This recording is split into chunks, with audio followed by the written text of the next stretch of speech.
Boleh on cam semua ya.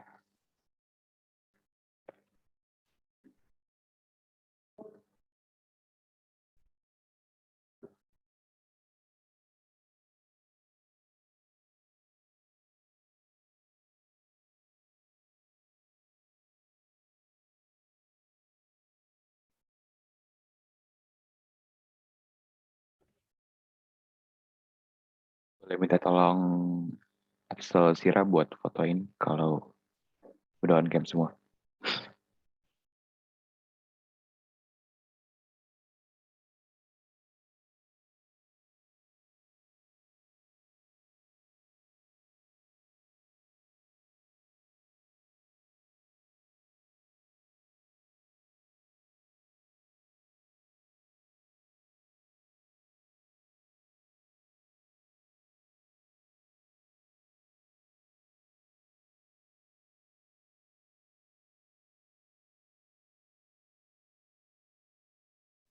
So, boleh langsung foto aja, so. Ya, di layar saya terdapat 2 slide. Yang pertama,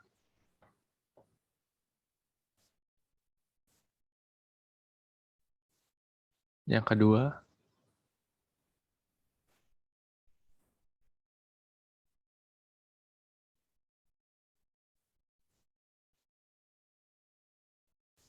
sudah, Pan. Yuk, terima kasih. Boleh kan lagi aja langsung. Eh, Oke. Itu kalau saya lihat di Google Classroom itu sebenarnya aku Sandy udah naruh video ya. Coba yang udah nonton videonya boleh resend deh.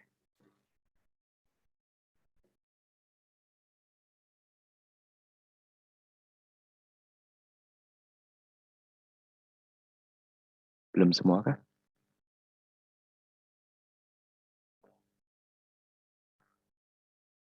Belum ya.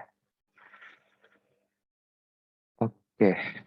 Eh, Sebenarnya di sini saya disuruh nge-review sih, nge-review materinya sama nambah-nambahin sedikit materi.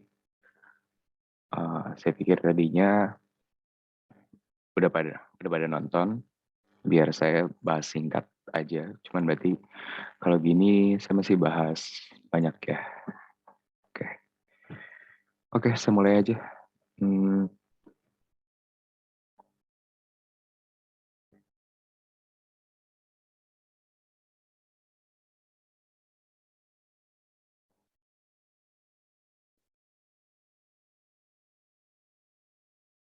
oke, uh, screen saya udah muncul ya. Boleh konfirmasinya? Udah. Udah. Oke, jadi hari ini kita bakal belajar terkait exception handling. Sebenarnya ada 3 pembahasan sih, tapi yang utama itu hari ini exception. Karena nanti package dan jar itu kita akan bahas cuman intro doang sih. Yang utama jadi hari ini kita bahas tentang exception. Nah, tujuan pembahasannya itu diantaranya kita nanti bakal paham nih mekanisme exception, terus paham juga package itu apa perbedaan package dan folder biasa gitu. Dan yang terakhir kita bisa ngebuat jar file. Jar file itu kurang lebihnya hasil compile dari file Java. Jadi nanti bentuk aplikasi yang bisa kalian gunakan di lokal kalian itu seperti apa, itu biasanya bentuknya jar file nanti. Nah, ya ini pembahasannya hari ini. Ada exception, brackets, finally, error message in exception, package jar file. Nah, pertama kita bahas dulu apa itu perbedaan antara bug dan exceptional. Gini, bug itu merupakan sebuah ini ya, kesalahan yang disebabkan kode yang tidak benar. Misal kalian ngoding tapi lupa titik koma. Terus kalian ngoding misalkan bikin loop pakai while gitu, tapi kalian nggak ngasih decrement atau incremental. Nah itu kan kesalahan karena ini ya, kodenya tidak benar. Nah, sementara kalau exceptional itu eh, kode kalian itu sebenarnya sudah benar, tapi ada situasi yang memang tidak dapat digaransi 100% oke itu. Semisal nanti kalian kan biasa kalau di Java membuat scanner. Scannernya itu semisal kalian minta inputnya itu string, tapi kalian masukinnya integer gitu, 10 gitu. Nah, itu bisa menyebabkan error. Nah, itu kan sebenarnya kalau secara kode, kalian lihat di mata kalian itu pasti sudah benar kan kodenya. Cuman permasalahannya, ya memang itu yang disebut ini, situasi yang tidak dapat digaransi 100% oke gitu. Nah, ini contohnya salah satu exception. Ini mungkin kurang besar ya. Oke. Contohnya ini, semisal kalian membuat sebuah variabel dengan tipe data integer. Namun, hasil dari perhitungan di dalam variabel tersebut bukanlah sebuah integer. Kalau kalian lihat, semisal ini,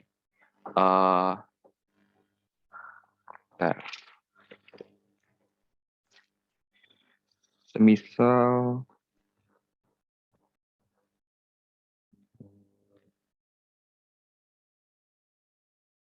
nah 5/0 itu kan error ya. Terus atau enggak semisal ya 5/0 kan error tuh. Nah,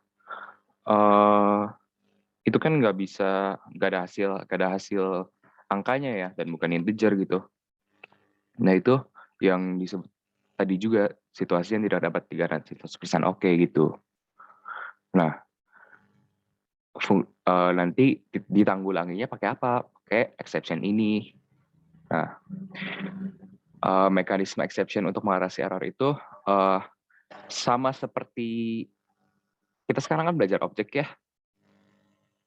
Jadi segala sesuatu yang ada di Java itu kan objek gitu. Karena pada dasarnya parent parent kelas dari bahasa pemrograman Java itu sendiri kan ya si kelas objeknya itu sendiri gitu.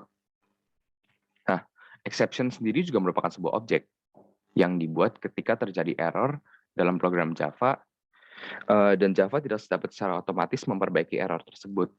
Jadi objek exception ini berisi tentang jenis exception yang terjadi.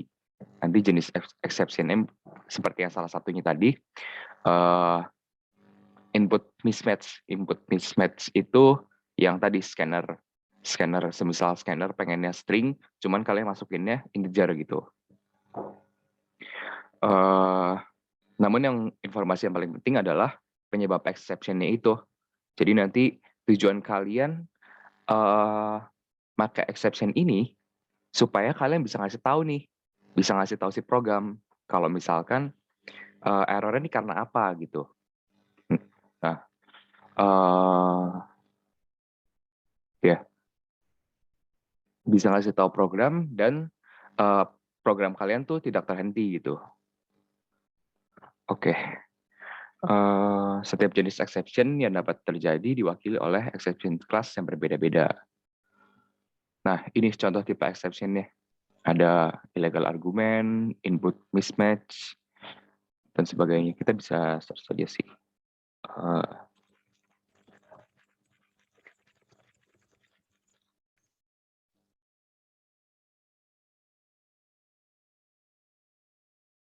Ada banyak banget sih semestinya. Itu gak bakal dibahas satu persatu. Tapi ya pada dasarnya coding kan bukan buat dihafal ya. Jadi semisal someday kalian butuh, kalian bisa nyari-nyari kayak dari sini sih. Ada class not found. Nah, nanti kita juga bakal belajar nih apa bedanya checked exception dan unchecked exception. Nah, oke, kita balik lagi. Jadi kalian nanti bisa cari aja sih sendiri kalau misalkan butuh exception tertentu gitu, tinggal dicari aja. Semua bahas sudah ada di internet sih zaman sekarang. Nah, ini Java API for exception dan errornya. Exception ada apa aja. Nah, perlu diperhatikan bahwa exception ini kan sebuah objek. Objek itu kan pasti ini ya, nge-extend ya, atau merupakan anak dari objek lainnya gitu. Nah, parent class yang utama dari dari semua exception itu adalah throwable. Nih, ini bisa annotate ya, bisa ya. Nih, throwable nih.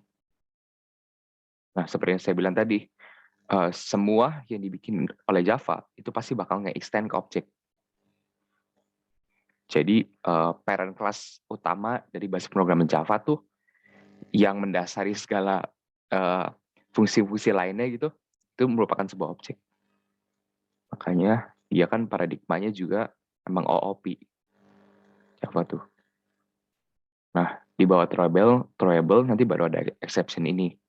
Dan exception ini akan membentuk setiap exception yang lainnya, baik itu checked exception atau unchecked exception. Oke, ini hapus gimana ya? Oke, ini.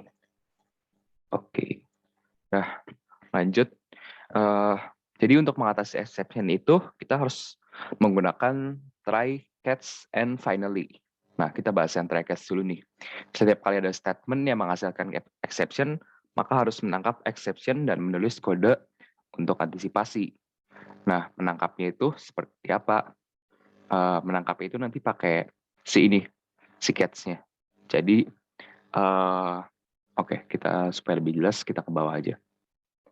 Nah, ini kan error yang tadi nih, yang integer salah nih.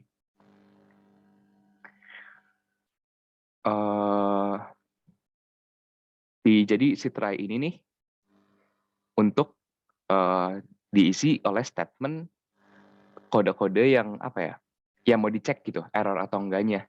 Semisal nanti kalian pengen ngecek si nih, pakai yang ini, yang input mismatch ini, kalian kan pengen ngecek scanner kan, berarti si scannernya ini bakal dimasukin ke bagian try ini.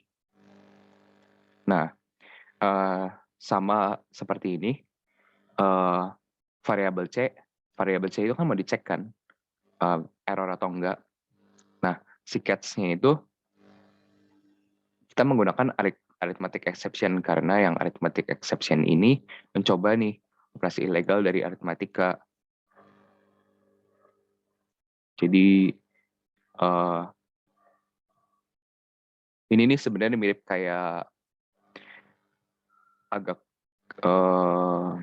nggak bisa dibilang if else juga sih. Tapi pokoknya argumen yang di sini nih, yang di dalam catch-nya nih merupakan error yang pengen dicek gitu. Kalau misalkan nanti errornya arithmetic, berarti kita ngasih pesan ini, system.out.println. Karena balik lagi salah satu fungsi exception itu kan kita pengen ngasih tau pesannya ya, pesan errornya. Dan ya tidak menghentikan kode. Kalau misalkan kalian nggak pakai exception kan, misal error kan, ya udah gitu. Kode si itunya kan mati kan ya programnya. Tapi kalau misalkan pakai exception, programnya nggak mati dan si pesannya muncul gitu. Kita bakal, try itu dapat memiliki beberapa clause catch. Jadi mungkin bakal dicoba aja kali ya. Bentar.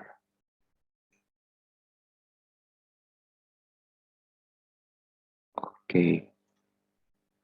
Kita bikin di sini aja,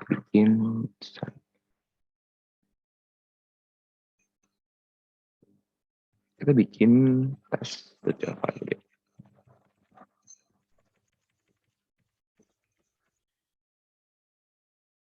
Oke, nah ini kita bikin import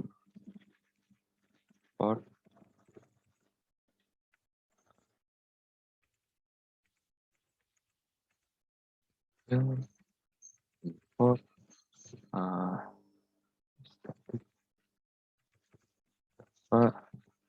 lain.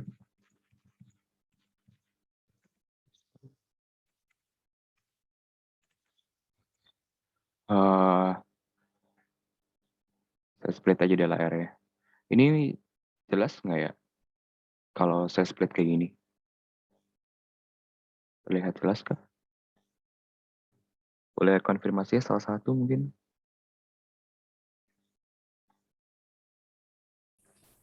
Jelas, Van. Jelas, jelas. Oke. Nah, gini. Ini kan kita masukinnya variabel INTA gitu. 5. Nah, INT B 0. Kita bikin si I-nya kan. Nah, int B sama dengan upper D. Kita bikin secrets-nya arithmetic exception. Ya. Nah kalau si atau apanya sih kalian tinggal kasih nama tiga aja lah, bisa mau Z, mau apapun itu terserah. Itu sih cuma nama variabelnya aja. Bukan variabel sih, parameter. Nah, kalian bisa kayak bikin output kan. Terus maaf, ini tidak bisa dijalankan. Dan kalau misalkan kita run, mana run-nya? Oh ini. Oke, kalau kita sih bisa nggak ya?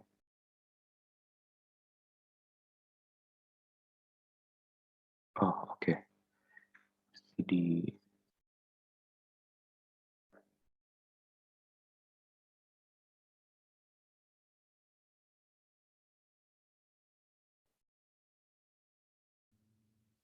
kebetulan ya, kenapa ya?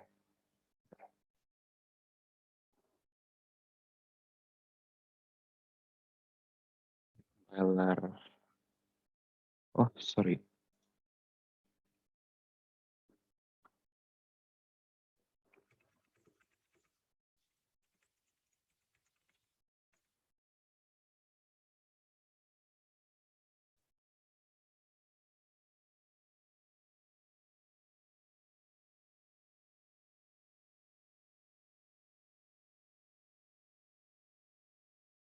Compiler memang agak bermasalah sih. Sebentar.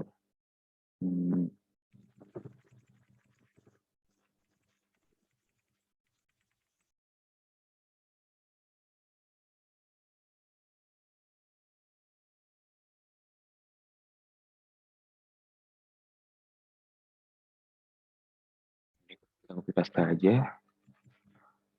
Masukin compilernya.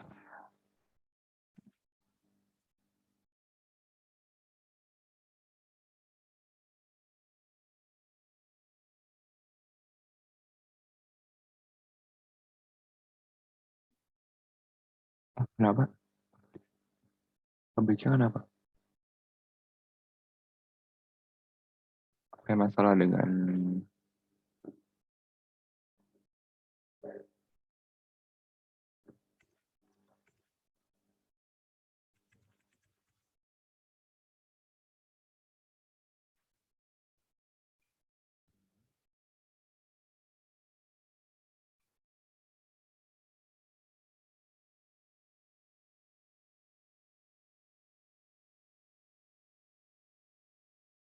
nah, ini udah bisa nih. Kalian bisa lihat di sini. Maaf, ini udah bisa dijalankan. Nah, coba ya kalau misalkan kita pakai yang di luar exception.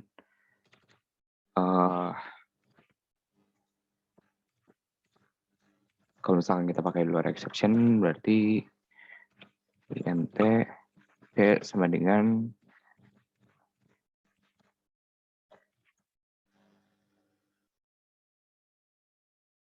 nah, nanti akan error kayak gini nih. Dan programnya akan berhentikan. Tapi kalau misalkan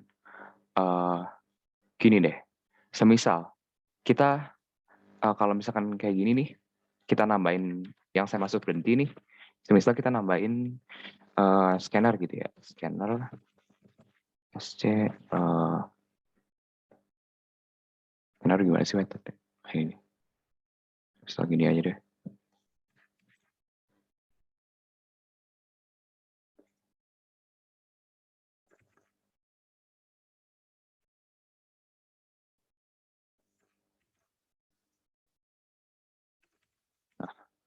Kalau misalkan kita jalankan, kita run-nya.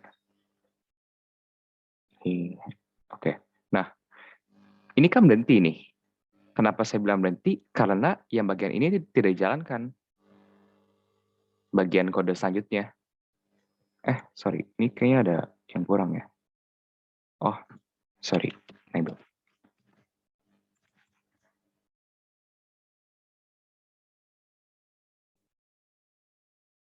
Nah, nih, tetap berhenti kan.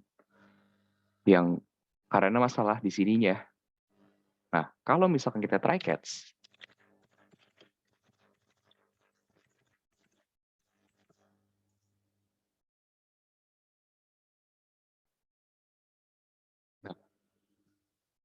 ini errornya itu bakal di-handle. Jadi bakal di-handle dengan tulisan pesannya gitu, pesan yang pengen disampaikannya. Lalu kita akan melanjutkan ke baris kode selanjutnya. Jadi kode yang setelah kode yang error yang di catch itu tuh tetap akan dijalankan gitu. Makanya dibilang programnya tidak berhenti gitu. Misalnya masuk username F. Nah, itu sih perbedaannya yang exception dan nggak pakai exception. Terus balik ke sini. Ya, ini kan udah ya, udah cukup paham ya mestinya. Mungkin ada yang mau bertanya. Saya kasih waktu 1 menit. Barangkali ada yang mau bertanya sampai sini.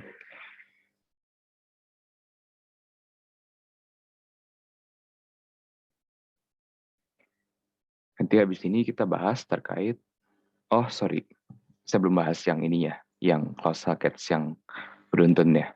Jadi gini, di try ini kan kita bisa masukin apa aja nih. Semisal yang tadi ini kita masukin ke si try. Nah, berarti ini kan bakal dicoba juga nih, bisa error atau enggak. Nah, kalau misal kita nggak masukin si catch-nya, kalau catch-nya cuma arithmetic doang, berarti cuma bisa nanggulangi error dari sininya. Tapi kita bakal coba pakai yang ini, input mismatch. Input mismatch ini untuk menanggulangi permasalahan dari masukan yang tidak sesuai nih dengan jenis tipe data yang diharapkan. Oke, itu ada 2 cara nih buat nambahinnya. Bisa pakai tadi cara yang bapaknya kasih di PPT, input mismatch, output villain. Sorry bro, scannernya bukan buat data ini. Oke gini. Nah ini kalau misalkan kita jalankan, proses dulu. Oke, pertama, nah ini bakal masuk ke ini sih, ke error yang pertama. Jadi begitu ada error, udah langsung masuk ke catch-nya. Jadi sistemnya itu bukan kayak bukan apa ya? Bukan kalau ini error, terus pesan dimunculin, terus dicoba lagi gitu, pesan dimunculin. Kalau di sini kalau sekali error, ya bakal munculinnya satu aja gitu. Kecuali kalian mungkin coba kayak gini, bikin try catch baru gitu. Kalian masukin yang ininya ke blok try catch yang ini, catch, terus sorry, gini aja.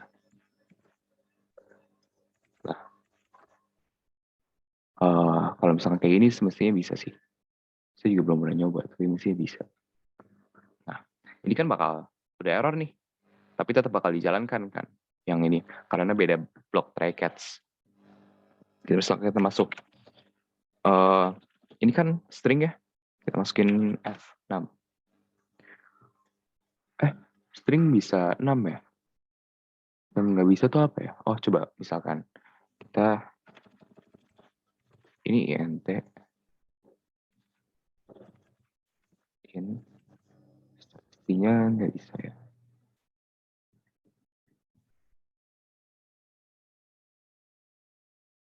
Bisa kita in, tapi masukin error. Nah ini, muncul kan si error message-nya. Nah, satu lagi. Satu lagi kayak ini. Semisal kalian pengen try gabungan dari ini dan ini.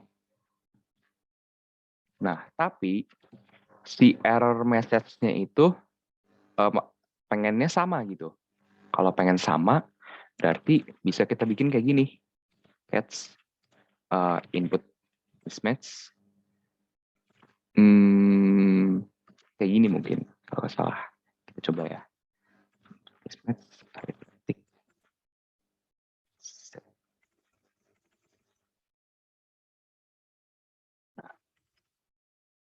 Oh, sorry. Nah, gini. Kita bikin kayak gini, terus kita masukin aja nih error code-nya. Pengen ditampilinnya apa. Salah dari ini. Gitu. Nah, kalau misal kita ini hilangin dulu.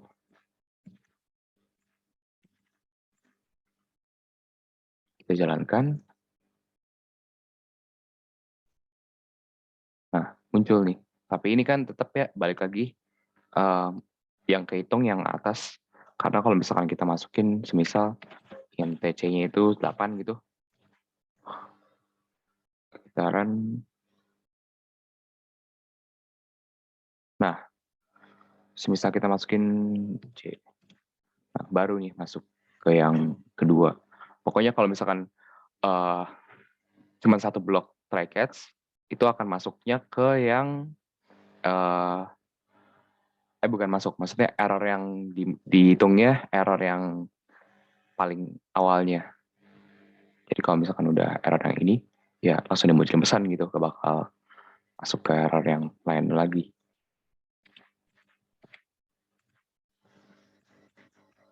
Ini balik ke B.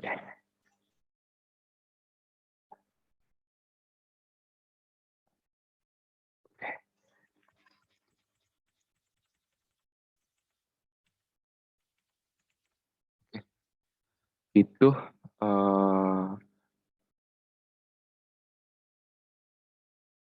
ya, ini sudah dibahas. Catching all exception sudah dibahas. Dapat punya beberapa klausa catch. Ya, ini juga terdapat beberapa kode yang mungkin melemparkan beberapa jenis exception dan ingin pengolahan khusus untuk beberapa exception, tapi ada pengolahan umum untuk exception lain. Nah, seperti yang tadi udah disebut di awal, bahwa exception itu kan pada dasarnya objek. Jadi pasti objek itu memiliki metode-metode di dalam kelasnya. Salah satunya metode getMessage, metode print stack trace, dan metode toString. Nah, dalam beberapa kasus, block try catch ini tidak akan melakukan apa-apa untuk objek exception-nya. Iya, tapi si programmernya ini pengen cuman nampilin error message. Nah, bisa nanti pakai yang get message ini. Nah, ini sebenarnya mirip-mirip sih buat ini semuanya buat tampilin error message. Tapi sorry, kayaknya dibuka baru aja deh.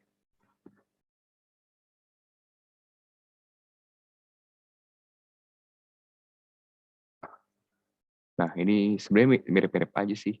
Semisal, coba ya. Kalau semisal kita bikin di sini, kita pakai ini catch-nya ini bukan coba kita bikin mereka baru.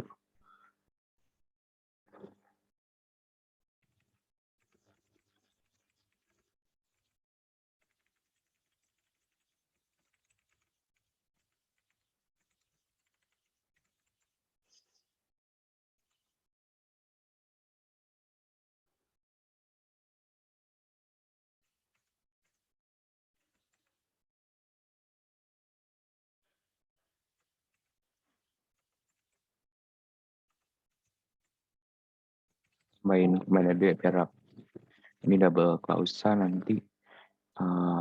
Ini yang di sini. Ini kita bikin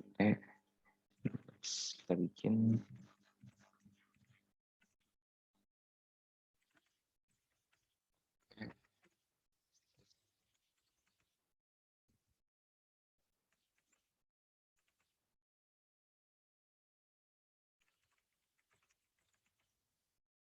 ini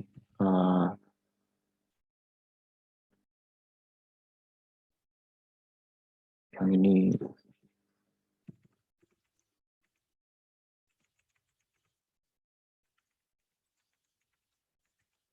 oke. Udah kita bikin, kita kan pengen nyoba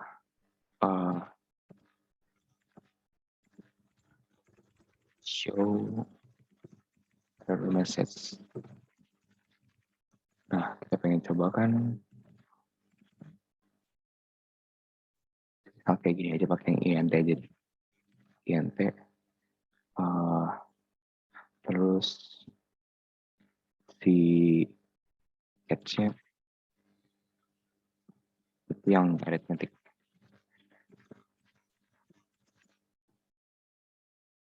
Tinggal ya gini. Ini yang nama parameternya ini kan sudah mewakili objeknya, mewakili objek exception-nya. Nah, tinggal a.get message. Get message tuh, oh sorry, dia method return. Berarti kita harus tambahin .println. Tinggal a.get message. Nah, kita coba ya. Di sini kita out.println. Kita kasih ini, terus lagi kita kasih maunya apa tadi? String. Sorry.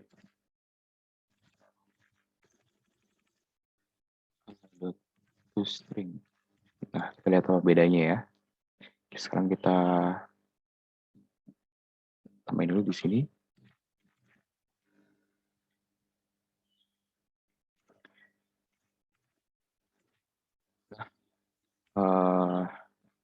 Masih ada error. Apa nih?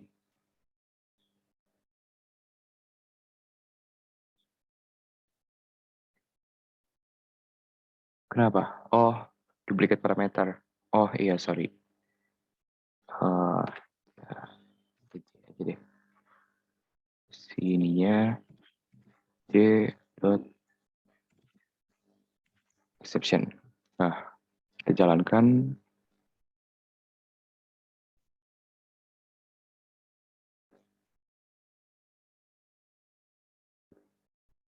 Nah, ini hasil yang dari get message ya. Sementara ini hasil error message dari yang toString. Sebenarnya sama-sama ngasih tahu error ya sih. Errornya kan by zero ya. Karena ini juga Mbaknya kasih nama tadi by zero ya programnya. Nah, by zero ini memang errornya itu by zero karena dibagi 0 ya. Nggak bisa kan dibagi 0. Gitu sih. Sebenarnya sama mirip aja sih. Paling kalian perlu perhatikannya, ini dasar sih sebenarnya. Ini kan method return-nya 2 ini, sementara ini kan void ya. Kalau void bisa langsung dijalankan saja, tapi kalau dasar ya harus di print.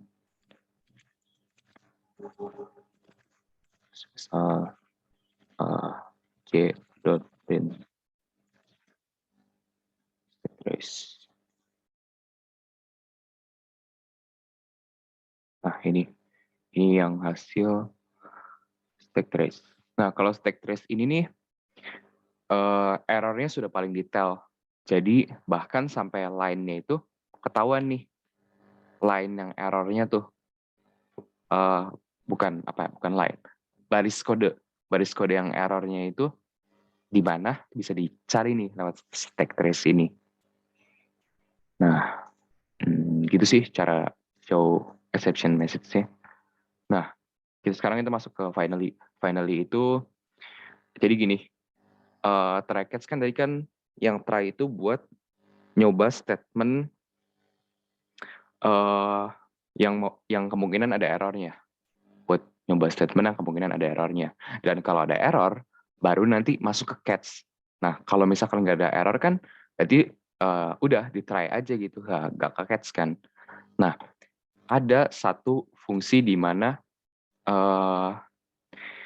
ini sebenarnya jarang digunakan sih.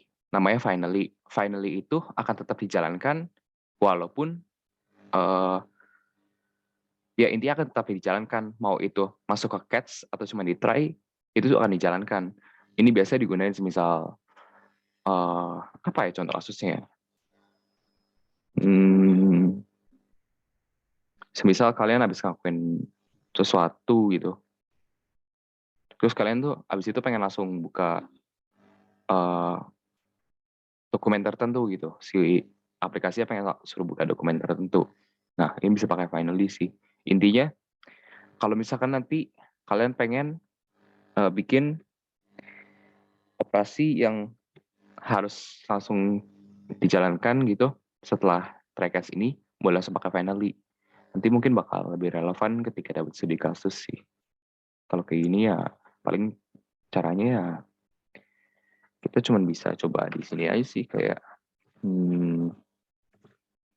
bikin finally. Nah, aku bikin finally.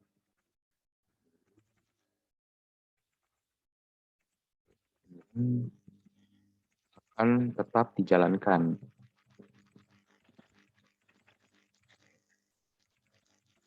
Nah, coba kita buktikan ya. Ini kita pindah dari sini ke sini.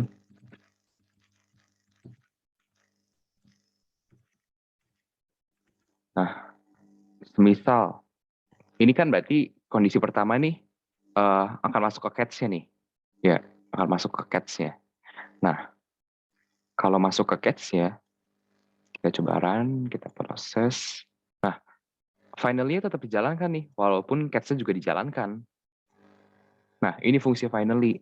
Begitu juga ketika semisal cuma di try doang nih, ini misalkan 8, berarti kan nggak error ya. Kalau di try doang,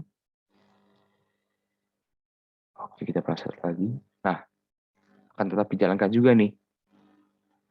Jadi intinya, mau itu masuknya cuma ke try doang atau sampai di catch, itu akan tetap dijalankan finally-nya. Nah, itu fungsi dari finally. Oke, finally udah, user define exception. Programmer dapat membentuk exception khusus atau tambahan sesuai dengan keinginannya.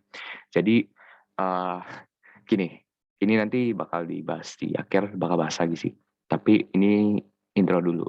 Kalau tadi kan juga disebut, seperti yang awal disebutkan, exception itu objek. Jadi kita juga bisa membuat exception milik kita sendiri. Nah, ini seperti yang disebutkan nih, sintaks pembuatan user defined exception sama dengan sintaks pembuatan kelas. Karena ya objek kan berawal dari kelas ya. Kelas yang diinisiasi di dalam method main mungkin. Itu kan jadi objek. Nah, jadi kita tinggal bikin kelasnya. Kelasnya apa? Nanti tinggal exception-nya kita bisa kita gunakan nih. Nah, semua exception yang dibentuk harus mengextend kelas exception atau kelas throwable. Nah, ini yang saya sebutkan tadi nih. Si parent atau superclass dari si semua exception ini kan throwable. Tapi sebenarnya cukup sih kalau buat exception doang. Kalian nge-extend exception ini karena throwable nih. Gak cuman exception.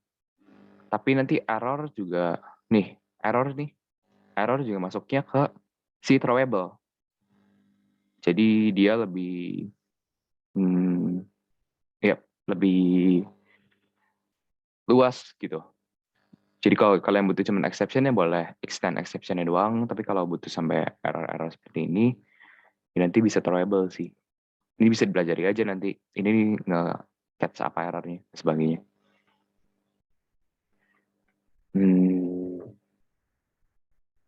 Iya, ini bisa dilihat ya. Saya bikin exception sendiri, tinggal kayak bikin kelas aja sih. Terus di-extend ke exception-nya. Yang bagian ini bisa di-extend juga ke, ya bisa di-extend ke throwable juga seperti yang saya bilang tadi. Terus penggunaannya tinggal throw new aja sih. Ini kata kunci utamanya ini, throw, terus new. New berarti kan kalian kayak sama aja kayak kalian belajar di sebelum UTS itu ya. Kan bikin objek sebenarnya bisa pakai new kayak gini, bisa diinisiasi sendiri mungkin. Nah, supaya lebih simpel, di new aja sih, throw new. Nanti ini bakal saya perdetail di akhir. Oke.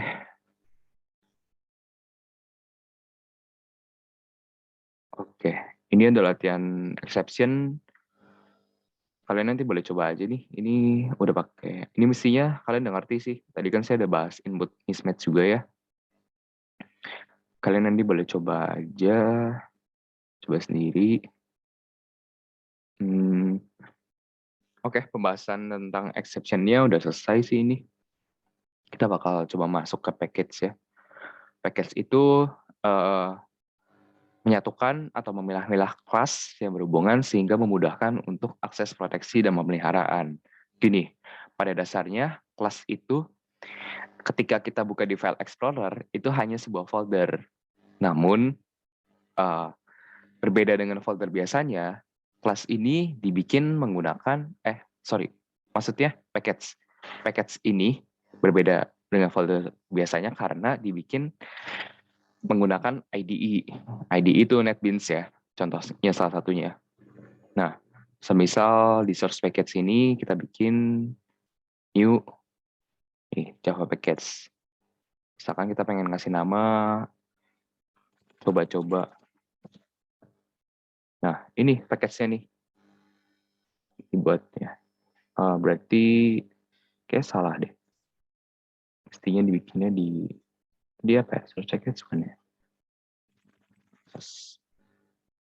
Nah, tinggal kita misalkan bikin Java class-nya.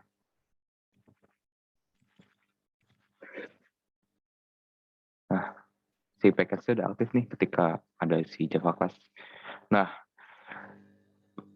kita mungkin masih bingung ya sekarang kenapa kita harus belajar package. Nah, tapi nanti ke depannya si program tuh bakal semakin kompleks dan kode-kodenya itu akan ribuan baris, bahkan ratusan ribu mungkin ya. Nah, seperti yang tadi disebutkan, ini nih berfungsi untuk menyatukan dan memilah-milah kelas nih. Jadi supaya kelas-kelas kalian, supaya file-file Java kalian yang bersangkutan itu bisa lebih tertata gitu. Bisa aksesnya lebih jelas gitu. Karena ini juga nanti package ini nih akan menyangkut dengan hak akses gitu. Jadi semisal kalian pengen bikin objek data pokok gitu, tapi kelas data pokoknya ada di package yang berbeda. Nah, itu cara aksesnya juga akan berbeda. Nah, package mekanisme pengelompokan kelas-kelas ke dalam beberapa bagian berdasarkan kemiripan fungsionalitasnya. Nah, seperti contohnya ini, yang tadi. Control, model, view. Nanti ini bakal lebih jelas dipelajari mungkin 1 atau 2 pertemuan berikutnya. Jadi kalian bakal mulai paham nih kontrol ini apa, model ini apa, view ini apa. Tapi yang perlu kalian pahami sekarang bahwa kontrol, model, view ini nih fungsionalitas tertentu gitu. Nah, ini jadi yang file-file yang fungsionalitasnya sama itu akan digabungkan menjadi satu package gitu. View ini sebenarnya tampilan si UI-nya. Oke. PC saya error. Oke. Penamaan package lowercase ya. Jadi semuanya kecil. Kalau nama file Java kan camelcase. atau kapital gitu kan ya. Misalkan mahasiswa DAO berarti kapital di depan-depannya. Kalau package lowercase semua, jadi jangan ada huruf besar. Nah,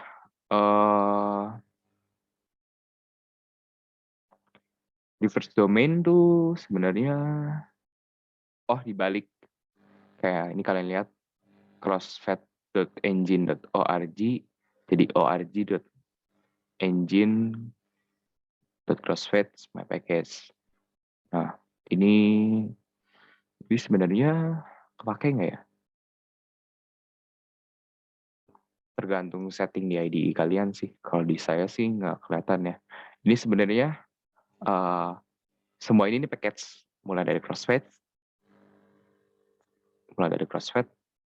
engine, org itu package. Nah, kenapa pakai dot kayak gini sih? Sama seperti objek. Untuk menggunakan kelas dalam package, user kan nanti perlu nge-import dulu nih, tuliskan kode berikut untuk mengimport kelas dari package ya. Nah, jadi cara nge-importnya tuh mirip seperti objek tadi, pakai dot ini. Jadi nama package, dot nama kelasnya. Contohnya,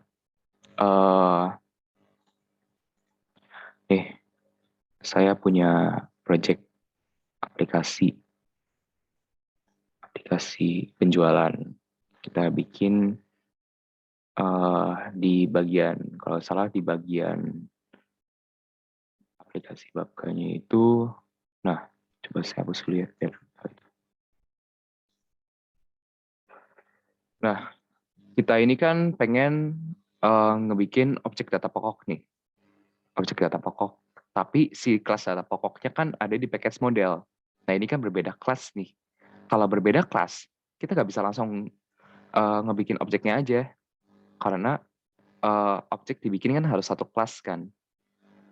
Harus satu package.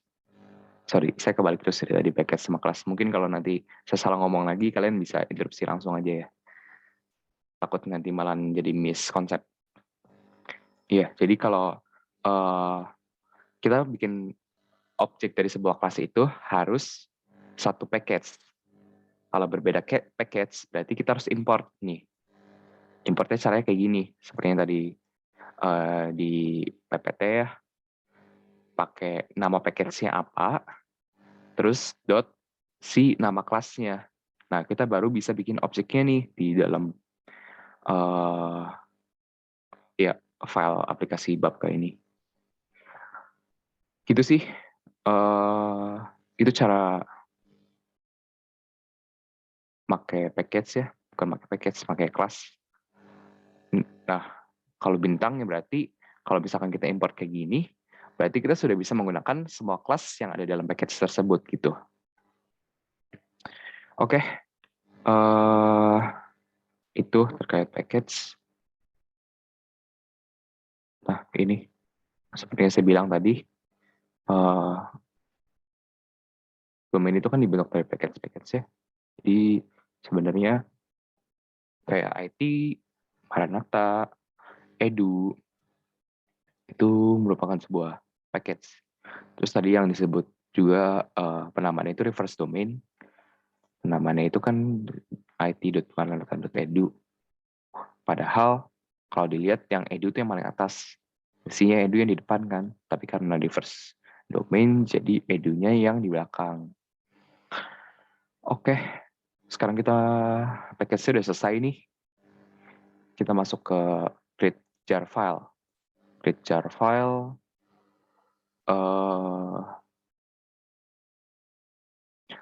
Create jar file simple sih.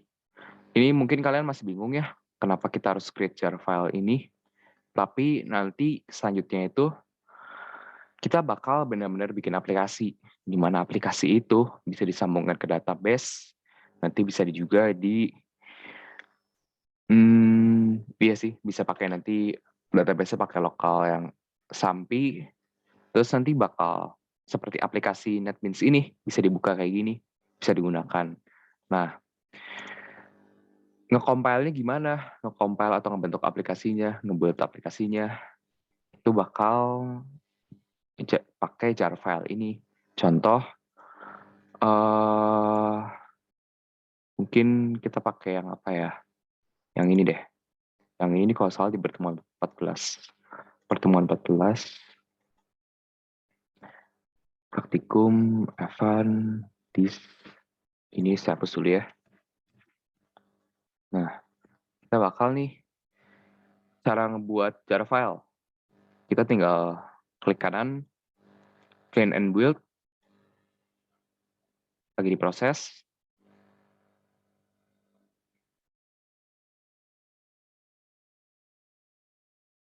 Nah, udah nih, finish building. Nah, sekarang kita lihat nih, di disk. Nah, kita harus masuk ke, buat cari si jar filenya itu, kita harus masuk ke rak, atau, ini kan berarti si project-nya ya, project NetBeans kita. Project NetBeans kita yang ini, terus kita masuk ke bagian disk, terus jadi nih, yang tadi kita build, ini bisa lihat tanggalnya ya, hari ini 27.04.859. Berarti kan barusan dibuat nih. Nah, ini bisa jalankan nggak ya? Oh, nggak bisa, soalnya ini udah terkoneksi ke database. Database lokal, server lokalnya belum saya aktifin. Jadi belum bisa dijalankan. Nanti, ini nih sebenarnya kurang lebihnya, ketika dijalankan akan muncul seperti ini. Mahasiswa, tadi yang kita jalankan yang ini. Nah, kita bisa lihat di view-nya, kemahasiswaan. Nah, aplikasinya nanti akan seperti ini kalau kita jalankan. Ini data mahasiswa, data akademik, bisa dimasukkan juga nanti. Sorry, desain, bisa dimasukkan value-nya, dan masih bisa masuk ke database-nya nanti. Gitu sih, itu mungkin sedikit intro terkait kenapa kita harus membuat jar file. Lalu, kalian kalau ngebuat jar file, jangan lupa di-clean ya. Karena kalau misalkan nggak di-clean, nanti ukuran filenya jadi besar. Jadi makanya kalian harus clean and build. Jangan asal langsung di-build gitu. Jangan langsung di-build aja, tapi di-clean dulu. Kalau di-build langsung, ya tadi ukuran filenya jadi besar. Oke, that's all for today. Sampai sini ada yang mau ditanyakan dulu? Ini kita kelasnya sampai maksimal jam 10 ya. Oke, yuk silahkan barangkali ada yang mau ditanyakan.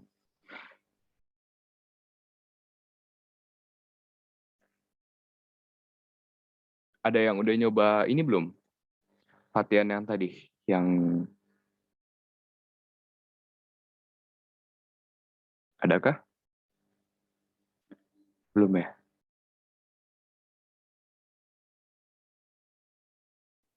Ada yang mau diulang penjelasannya?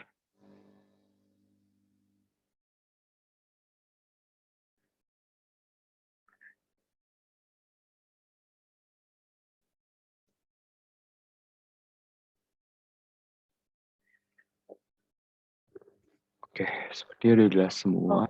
Kenapa? Sorry. Boleh ulang yang itu kok, yang pembuatan jarnya kok. Oke, pembuatan jar ya. Pembuatan jar tuh ini sih, simple sih.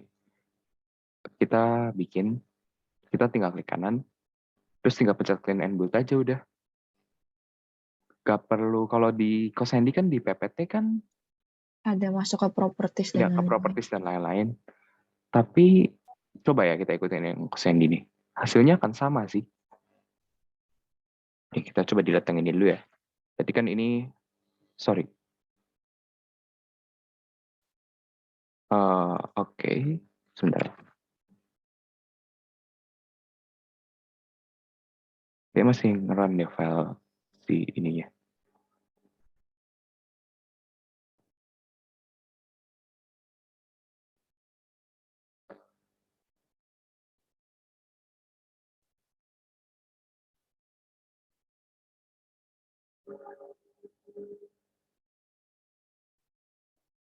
Apa bisa di-delete ya? Oke, coba kita build yang lain aja ya. Kita build yang kita open project aja deh. Open project. Oke. Java pertemuan 12 mungkin udah sini. Oh ini, Ctable, kita buku. Nah, coba kita cek dulu di pertemuan 12-nya. Pertemuan 12, praktikum. Oh ini aja, Ctable. Ctable-nya kayaknya oke. Yang ini nah ini udah ada kan, kita lihat dulu. Nah, kita buka aja yang di dalam praktikum ya. Open project. Pertemuan 12. Praktikum. Oke. Nah, yang ini ya, kita coba ikutin pakai cara yang Cosendi. Kita masuk ke properties. Terus kita ke ini. Oke. Kita masukin. Nah, ini kan si main class-nya udah terdetek nih. Kalau pokoknya yang harus dimasukin di sini nih main class-nya. Main class tuh yang ada method main-nya maksudnya. Kalau misalnya belum terdetek, kayak bisa dipilih main class-nya mana. Cuman kalau di sini ya search ini kan sebenarnya bakal terhubung juga sih ke yang kemahasiswaan. Select main class. Terus kita bakal, terus itu apa?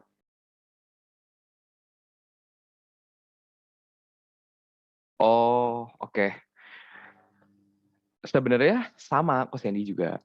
Cuman barangkali ada main class-nya itu kan ada lebih dari satu. Itu kita pilih dulu gitu main class-nya mana. Kita oke, terus balik lagi sini. Tinggal clean and build. Kalau kalian lihat di sini nih, nah ini kan dia pada akhirnya kesini lagi, setelah select main class, kesini lagi, terus di clean and build kan. Sama aja sebenarnya. Jadi, ya tinggal clean and build lagi sih. Oke, semestinya ini bisa dijalankan sih nanti. Nah, ini file yang baru 27.04.2022.906. Apakah bisa dijalankan? Tidak bisa, karena kayaknya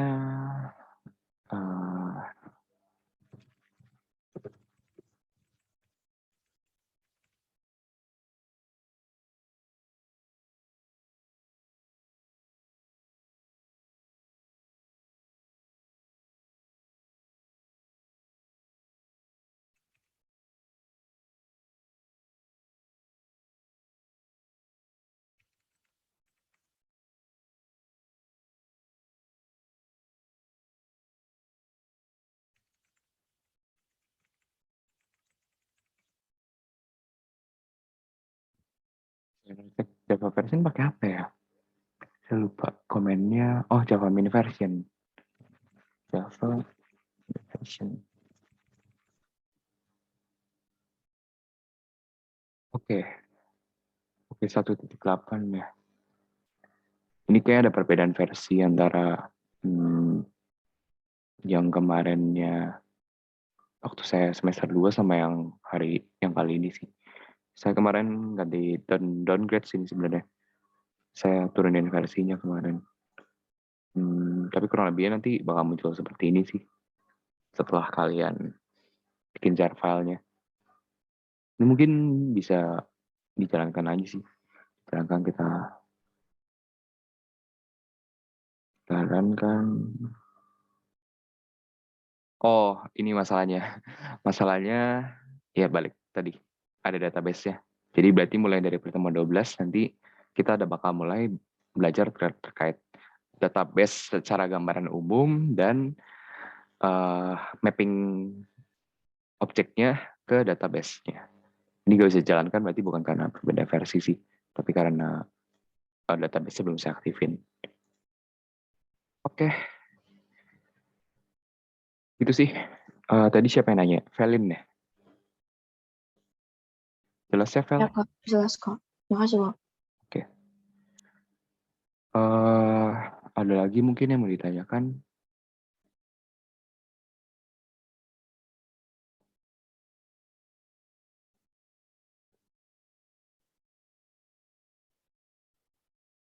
Hmm,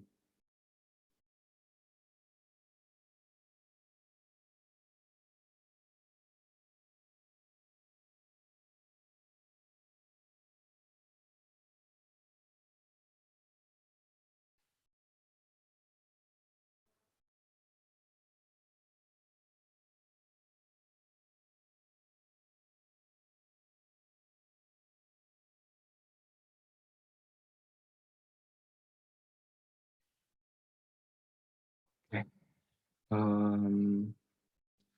Mungkin kita bakal bahas ya terkait tadi kan sempat disinggungnya di materi ada cara membuat exception sendiri yang tadi saya janjikan akan diperdetail pembahasannya. Nah, untuk pembahasan ini kita akan masuk ke ini. Ini oke. Tesnya saya hapus saja. Oke. Oke, kita mulai dari ini. Nah, ini exception yang kita buat sendiri nih salah satunya. Kalau di sini saya ngebuat ini sebenarnya cuma buat nge-return message sih. Buat nge-return message doang. Sebenarnya ini sebenarnya bisa dibilang agak useless untuk dibuat sih, tapi ya ini buat percobaan aja sih cara ngebuat exception. Kita bisa throwable kan sebenarnya saya bilang tadi. Karena kalau misalkan kita lihat nih si exception. Nah, exception itu akan nge-extend nih. Nge-extend ke throwable. Seperti tadi saya bilang kan. Nah, di sini di class exception ada banyak nih. Kalau di class throwable nih kita buka nih. Nah, throwable itu akan nge-extend si objek sih semestinya sebenarnya. Oke, sorry. Throwable. Nah,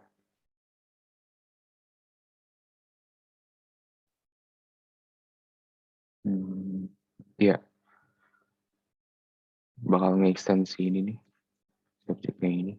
Kelas objeknya ini nih kelas parent class dari pemrograman bahasa pemrograman Java sih. Jadi semua bakal nge-extend ke objek ini. Nah, kita balik lagi ke cara pembuatan exception sendiri. Nah, ini kan kita udah bikin nih validation exception, terus kita bakal coba ngegunain si validation exception-nya ini ke yang util. Nah, di util ini jadi gini, tadi belum sempat dijelasin. Abaikan dulu yang bawah ini ya. Kita fokus ke atas ini dulu. Nah, kita bisa semisal metode itu kita buat bukan kita buat. Metode itu ada kemungkinan untuk operasi di dalamnya atau baris-baris kode di dalamnya itu terjadi exception. Nah, kita bisa antisipasi dengan kata kunci throws. Jadi nanti akan dicek nih si validation exception-nya. Kita throws buat menandai. Terus kita kayak tadi cara yang tadi nih, yang di throw new di mana ya? Nah ini throw new nih. Pakai throw new. Terus exception-nya yaitu validation exception. Validation exception kan sebenarnya buat masukin nilai doang kan ya. Masukin nilai, tinggal kita masukin aja nilainya. Username is null. Ini nih sebenarnya tujuan dibuat ini nih seperti kalian tahu mungkin Facebook atau apapun itu website gitu yang memerlukan login. Nah, login ini kan perlu dicek nih apakah si user memasukkan data dengan tepat atau enggak. Kalau misalkan ini null, berarti kan mesti mesti kita nampilin si ininya, masalahnya. Masalahnya kita tampilkan dengan menggunakan validation exception ini. Nah, terus ya jadi tinggal, oh ya, nah mungkin kalian bingung ya login request-nya ini. Login request sih sebenarnya ini kelas sih. Kelas sama seperti kelas-kelas biasanya, kelas yang umum kita buat, kelas ini digunakan untuk menampung data-data login dari user. Jadi semisal user memasukkan username gitu. Misalkan Evan username-nya. Evan kan bakal dimasukin ke login request ini, ke username-nya.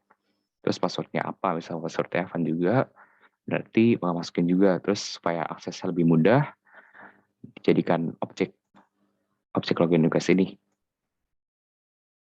Nah, ini parameternya kan login request makanya ya. Nah, ini yang tadi kan saya sudah sebutkan ya, ada 2 jenis, sebenarnya 3 jenis. Ada checked exception, ada runtime exception, dan error exception. Tapi kalau error itu nggak lazim digunakan. Jadi kalian belajarnya nanti checked dan runtime aja. Sekarang kita belajar checked dulu. Kita stack trace apa ya? Oh bukan, biarin dulu aja. Nah, penggunaannya gimana sih? Balik lagi, kalau buat menggunakannya, kita harus bikin method main. Nah, kita kan tadi udah buat nih, yang validation utilnya nih. Validation utilnya. Nah, jadi setelah kita bikin exception-nya, kita bikin kelas lagi buat nampung. Ini bisa dibilang kelas validation util ini nih sudah termasuk exception handler. Jadi kelas ini menampung berbagai macam exception. Ada validate blank, ada validate. Kita bisa tambahkan lagi. Nah, di sini kebetulan saya pakai static void, static method ya, supaya bisa langsung dipanggil aja. Kalian udah belajar juga ya di sebelum UTS itu static method itu apa. Nah, jadi seperti tadi, kita harus, untuk checked exception ini, kita harus menggunakan try catch finally. Jadi ya, ini saya sengaja langsung nulkan saja, tapi bisa kalau nanti kita bikin tampilan login itu kan pasti membutuhkan scanner ya. Scannernya kita masukin ke sini, kalau misalkan mau dicoba lebih nyata, tapi ini bisa langsung null lagi sih. Null, terus ini kan null nih, coba kita coba ya, buat ngebuktiin si validation utilnya ini, .validate-nya ini benar-benar berfungsi. Ini sama seperti pemanggilan static method pada umumnya sih, menggunakan langsung sebut objeknya, terus langsung .validate aja. Nah, buat membuktikan kalau null ini benar-benar di handler sama exception-nya, kita langsung run aja. Kita proses. Nah, oh sorry. Ini sebenarnya bisa langsung aja sih. Ya. Nah, terjadi error dengan pesan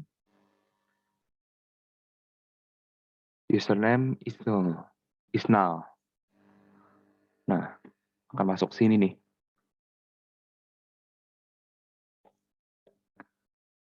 Kan yang ditry-nya gagal nih. Jadi bakal masuk ke, oh sorry, validate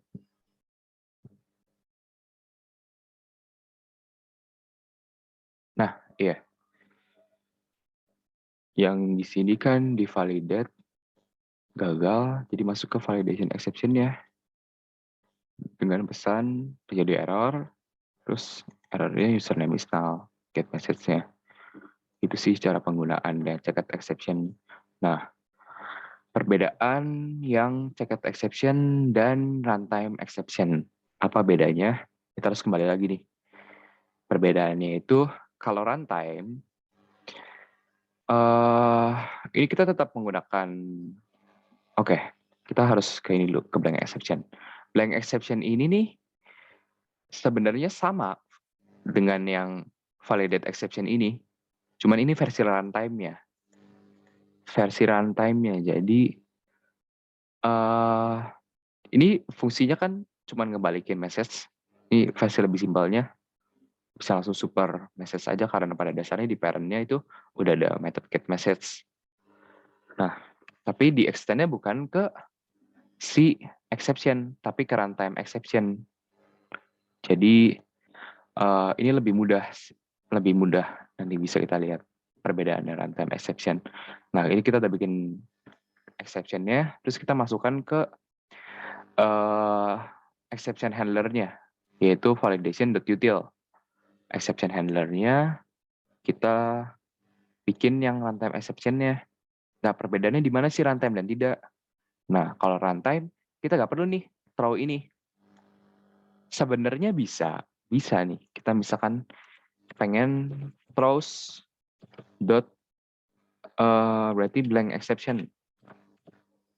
Nah, ini bisa. Cuman keunggulan si runtime ini nggak perlu ini. Jadi ini hapus saja, bisa langsung nih. Nanti kita bikin di bawahnya langsung throw new aja. Sementara kalau misal ini, kalau kita nggak throws, nggak bisa throw new. Error semua. Jadi ini mesti di throw dulu. Sementara kalau ini, kita nggak usah throw lagi, langsung bisa throw new. Terus langsung, ya, exception-nya bisa digunakan sih. Oke, terus masuk ke si validation app-nya. Nah, ini juga perbedaannya. Kalau kalian menggunakan checked exception, berarti kalian harus ngecek, harus di-try dan di-catch. That's why disebutnya checked, apa sih pokoknya itulah. Saya bingung pelan-pelan gimana. Pokoknya ya kalau check exception ini, kalian harus try catch. Finally kan opsional ya, pokoknya harus try catch buat ngeceknya. Tapi kalau misalkan runtime, kalian bisa langsung aja dipanggil pakai validation.util, terus langsung validate blank. Terus nanti akan muncul si ini yang hasil dari runtime. Username is blank. Bisa juga login request. Oke, kita coba ya.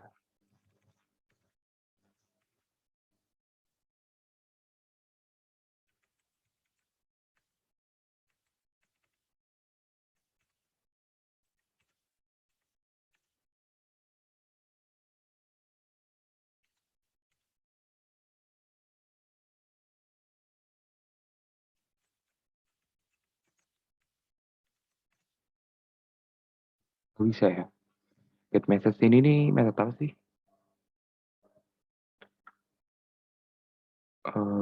Validate blank message. Message itu tadi apa ya?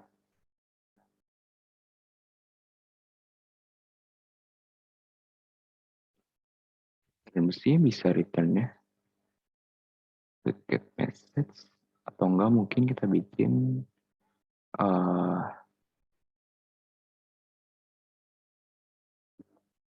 buat dapat get message-nya login request validate blank.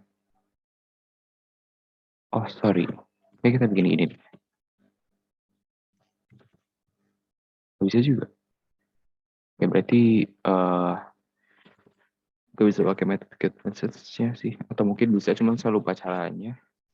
Ya, coding kan memang dicoba-coba ya, bisa lupa juga. Tapi ini jadi gak perlu sih. Bisa langsung munculin error message-nya aja. Tapi balik lagi, walaupun ada ininya, ini bukan berarti programnya mati ya. Tapi semisal kita tambahin gitu. Tambahin ini. Ini akan tetap dijalankan juga.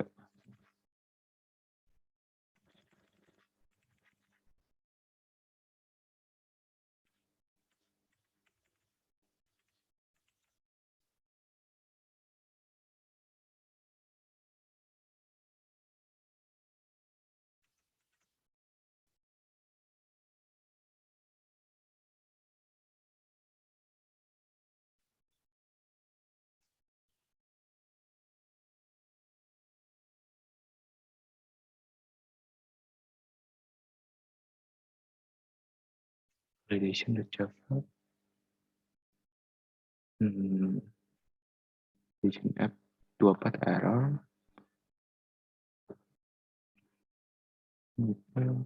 Validate blank. Validate blank ada yang error katanya. Validate blank di line 29.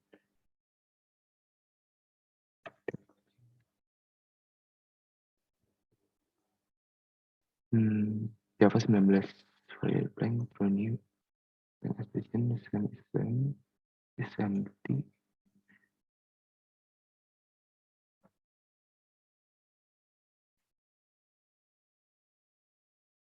Exception interestment, link exception.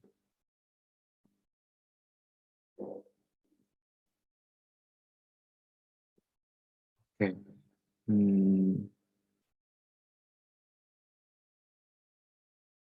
Ya, itu pembahasan terkait runtime dan checked exception.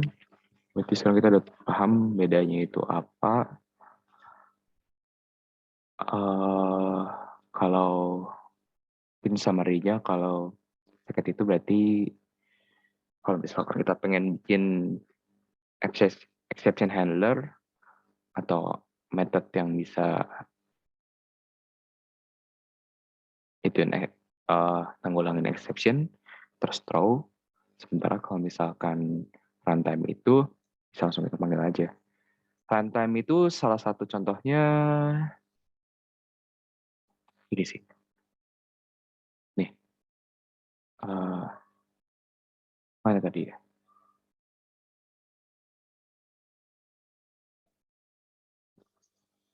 Ini, runtime itu sama aja unchecked arithmetic exception. Jadi, semisal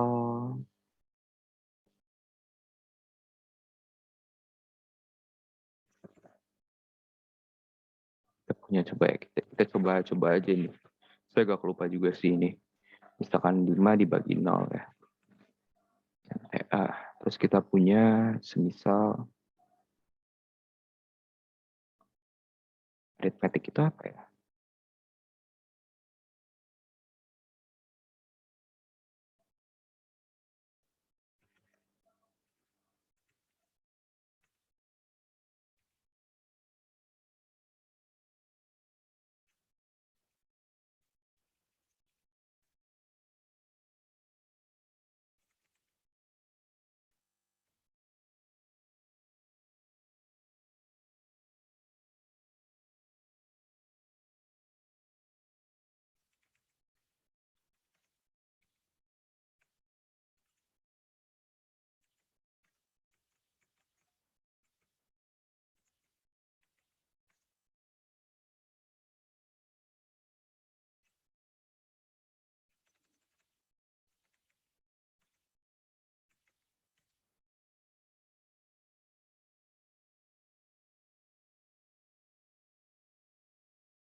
Berarti mau runtime atau enggak, kalau misalkan di method main, kecuali kalian bikin exception handler-nya ya, itu harus tetap pakai try catch. Kalau kalian kalau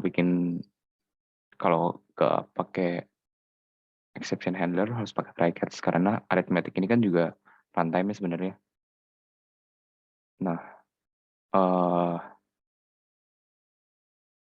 kalau misalkan pakai try catch, kalau misalkan pakai exception handler, ya kalian bisa pakai panggil aja sih langsung, nanti muncul. Oke, itu pembahasan hari ini. Nanti semakin kalian dan gini, nanti mungkin waktu kalian kerja, exception handler ini bakal digunain banget sih, soalnya gini, kalau misalkan kalian menggunakan exception yang satu baris kayak gini, itu kan bakal lebih clean code ya. Bakal kode kalian tuh lebih mudah dibaca. Sementara kalau misalkan kalian try catch terus, itu kan kotor ya, susah juga dibacanya ya. Nah, jadi kan balik lagi kayak saya bilang tadi, kalau kalian bikin aplikasi itu baris kodenya bisa ratusan ribu, puluhan ribu. Makanya penting supaya gimana kode kalian tuh tetap gampang dibaca ya. Nah, salah satunya untuk ngebuat kodenya rapih di exception ini, kita pakai tadi unchecked exception supaya gak usah try catch terus. Artinya kotor kodenya. Oke. Ada yang mau ditanyakan?